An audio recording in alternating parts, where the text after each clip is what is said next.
तलवे में वज्रादि वज्र, अंकुश, ध्वजा और कमल के 4 सुंदर चिन्ह हैं।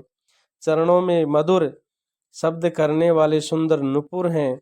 मणियों रत्नों में जड़ी हुई सोने की बनी हुई सुंदर करधनी का शब्द सुहावना लग रहा है। रेखा त्रय सुंदर उदर नाभि रुचिर गंभीर, रामा नाभि रुचिर गंभीर, उरायत भ्राजत विविध, बाल विभूषण चीर सियावर राम, जय जय राम। उदर पर सुंदर 3 रेखाएं हैं। नाभि सुंदर और गहरी है। विशाल वक्ष स्थल पर अनेकों प्रकार के बच्चों के आभूषण और वस्त्र शोभित हैं। अरुण पानी नख करज मनोहर, बाहु विशाल भूषण सुंदर, कंद बाल के हरिदर गिरवा, चारों चिबुक आनन छवि शिवा। लाल लाल हथेलियों, नख और अंगुलियां मन को हरने वाली हैं और विशाल भुजाओं पर सुंदर आभूषण हैं। सिंह के बच्चे बाल सिंह के से कंधे और शंख के समान गला है। सुंदर ठोड़ी है और मुख तो छवि की सीमा ही है। कलबल बचन अरद, कलबल बचन अदर अरुणारे, दुई दुई दसन विशद भरे बारे। कलबल तोतले वचन हैं, लाल लाल ओठ हैं, उज्जवल सुंदर और छोटी छोटी 2 दंतुइयां हैं। सुंदर लाल मनोहर नासिका और सब सुखों को देने वाली चंद्रमा की किरणों के समान मधुर मुस्कान है। नील कंज लोचन भव्य मोचन, भ्राजते बाल तिलक गौरोचन। नीले कमल के समान नेत्र जन्म मृत्यु से छुड़ाने वाले हैं। ललाट पर गौरोचन का तिलक सुशोभित है। विकट भ्रकुटी सम श्रवण सुहाए, कुंचित कच में चक छवि छाए। भौएं टेढ़ी हैं, कान सम और सुंदर हैं, काले और घुंघराले केसों की छवि छा रही है। पीत जीनी जगुली तन सोई, किलकनी चितवनि भावती मोही। पीली और महीन झंगुली शरीर पर शोभा दे रही है। उनकी किलकारी और चितवन मुझे बहुत ही प्रिय लगती है। रूप राशि नृप अजिर बिहारी, नाचै निज प्रतिबिंब निहारी। राजा दशरथ के आंगन में विहार करने वाले रूप की राशि श्री रामचंद्र जी अपनी परछाई देखकर नाचते हैं। मोहि सन करे विविध विधि क्रीड़ा, बरनत मोहि होती अति ब्रीड़ा। और मुझसे बहुत प्रकार के खेल करते हैं, जिन चरित्रों का वर्णन करते मुझे लज्जा आती है। किलकत मोहि धरन जब धावई, चलऊं भागी तप पूप दिखावई। किलकारी मारते हुए जब वे मुझे पकड़ने दौड़ते और मैं भाग चलता, तब मुझे पुआ दिखलाते थे। आवत निकट हंसई प्रभु, बाजत रुदन कराही।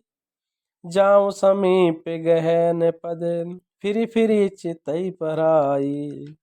मेरे निकट आने पर प्रभु हंसते हैं और भाग जाने पर रोते हैं, और जब मैं उनका चरण स्पर्श करने के लिए पास जाता हूँ, तब वे पीछे फिर कर मेरी ओर देखते हुए भाग जाते हैं। प्राकत्य शिशु इव लीला, देखी भयउ मोहि मान। कवन चरित करत प्रभु, चिदानंद संदोहा।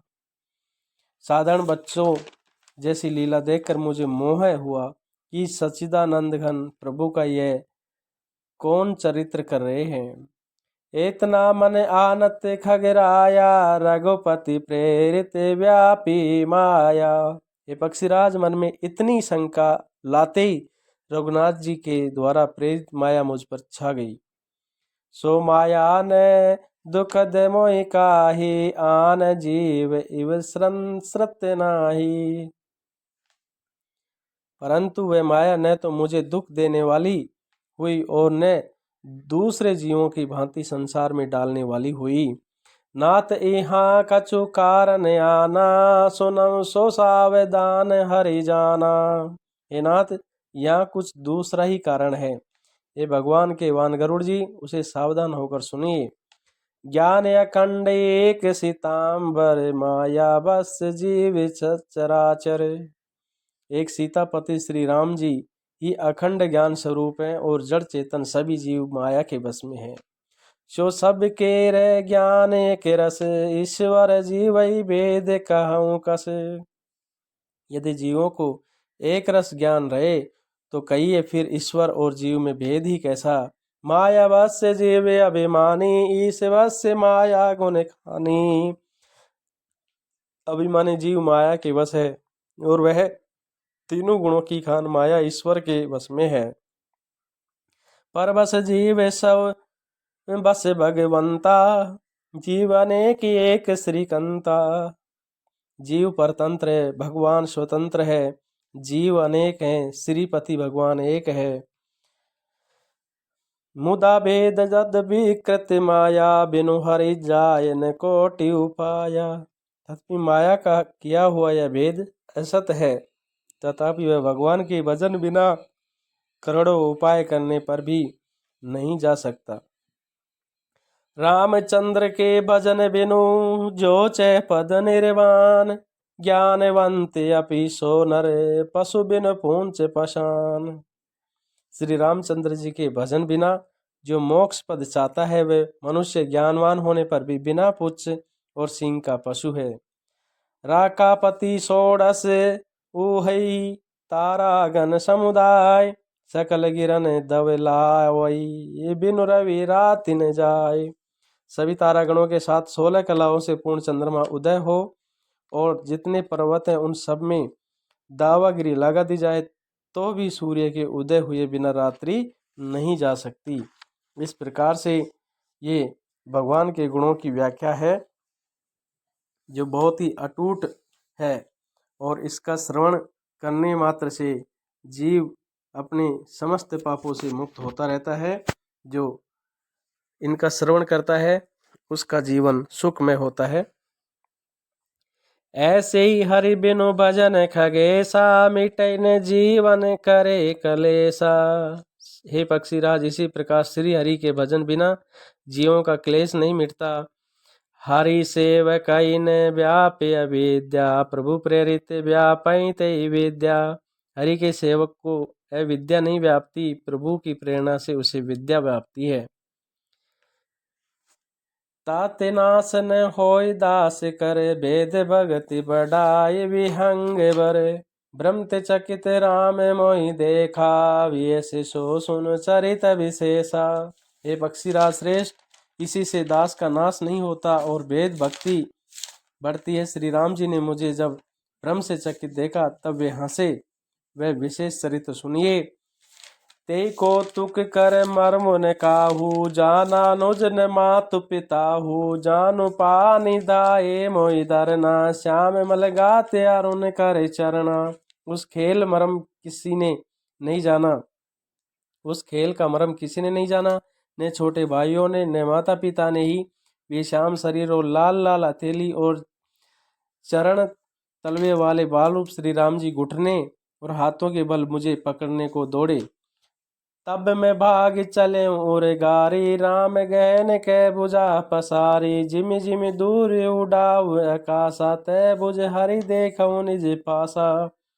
हे सर्पों के शत्रु गरुड़ जी, तब मैं भाग चला। श्री राम जी ने मुझे पकड़ने के लिए भुजा फैलाई। मैं जैसे जैसे आकाश में उड़ता वैसे वैसे ही वहां श्री हरि की भुजा को अपने पास देखता था। ब्रह्मलोक लगी गया मैं, चितयऊ पाछ उड़ात। जुग अंगुले कर बीच सब, राम बजय मोहि तात। मैं ब्रह्मलोक तक गया और जब उड़ते हुए मैंने पीछे की ओर देखा तो हे तात, श्री राम जी की भुजा में और मुझ में केवल 2 ही अंगुल का बीच था। सप्ता बरन भेद करी, जहाँ लगे गति मोर। गयो तहाँ प्रभु भुज निरखी, व्याकुल भयं बहोर। 7 आवरणों को भेद कर जहाँ तक मेरी गति थी वहाँ तक मैं गया, पर वहाँ भी प्रभु की भुजा को देखकर मैं व्याकुल हो गया। इस प्रकार से देखे भगवान किस प्रकार अपने भक्त का जो भ्रम है, जो माया है, उसको उससे छुटकारा दिलाने के लिए अपनी वास्तविकता से परिचय कराते हैं। जय श्री राम।